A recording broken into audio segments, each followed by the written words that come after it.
Hi everyone, welcome back to this channel. In this tutorial, I will show you how to unlock the hidden repair expert achievement in Heartopia.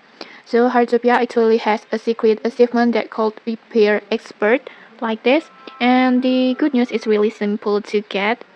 To unlock it, you just need to share your repair kit with friends a total of 100 times. And here's how to do it.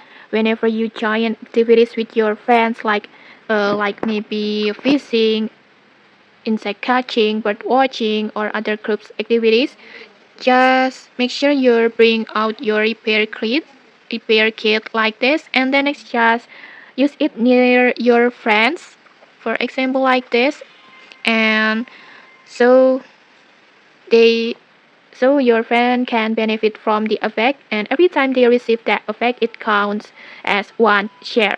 And from there, just repeat the process, and you don't have to rush it, just do it little by little whenever you're playing together or when your friends need help repairing their tools.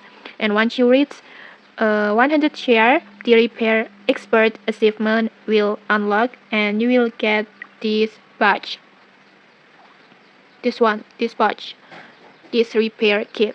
And okay, that's it. Easy, right? And if you found this helpful, don't forget to like, comment, and subscribe for more tutorials. Thanks for watching, and see you.